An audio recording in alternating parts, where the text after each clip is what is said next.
Usman Edwards 3. Who's gonna win?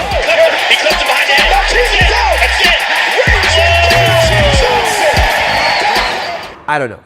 I never know. Okay, it could go either way. As like fighting is so nuts to try to predict. It's almost impossible. I've been in this for long enough that I can kind of see where the sport's going. I can kind of predict what's going to happen in the next 5 years.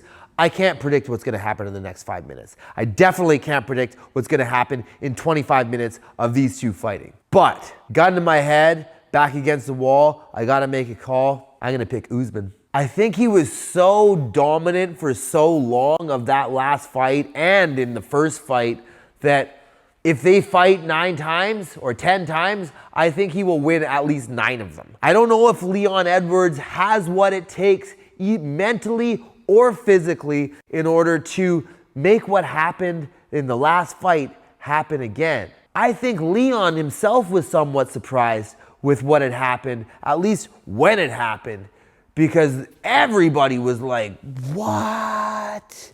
It was crazy. I'm not saying Leon can't win. He can, but the amount of things that he needs to learn and implement in order to beat Usman is far more than what Usman needs to learn and implement in order to not lose to Leon Edwards. Essentially, Leon Edwards has to get a nasty guard and be willing to use it, okay? He has to employ lateral footwork and footwork patterns, as well as attempt to press forward on Usman in order to not get his back against the fence. Okay, he needs to pivot off and make sure that he is getting closer to the center of the octagon more often. He needs to have a high volume attack and somehow find a way to continue momentum in every single grappling scenario so that Usman is never able to settle on top of him in a balanced way and begin his ground attack. Okay, that's a lot of stuff you got to implement. And then there's the mental side. Like, we could see that he was somewhat breaking in that last fight. He didn't look like crazy mentally sound in the first fight.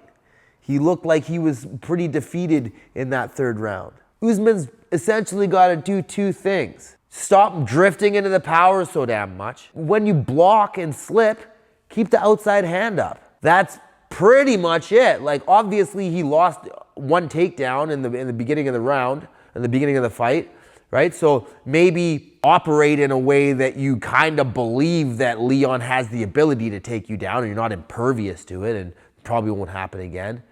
But overall, I see 2 things, right? If he's able to just stop moving to the right into the power like an idiot and keep the outside hand up, which, like, I can't be too hard on the guy because I see so many people do this, right? So many people are comfortable peeking out around their hand like that when they're slipping, okay? If you're watching this and you're a fighter, or even if you train and spar, okay, make sure you don't do that, because eventually you're not going to see something coming and it's going to be really, really bad, okay? Double impact, head-on collision, okay? Really bad power weapon like a head kick or something. Just don't do it. I think Usman wins this. I believe by decision, just because I'm not a huge believer in his ability to finish. He's so efficient. He's so efficient in his attack that he doesn't often redline himself like one would need to in order to get a finish. Also, his top game submission is kind of garbage. Like, probably doesn't have the best jiu-jitsu or judo for that matter. Very wrestling based, which is good if you never want to submit anyone ever, right? If you think that I'm wrong, drop a comment. Let me know. I'm gonna tell you why you're wrong. All right?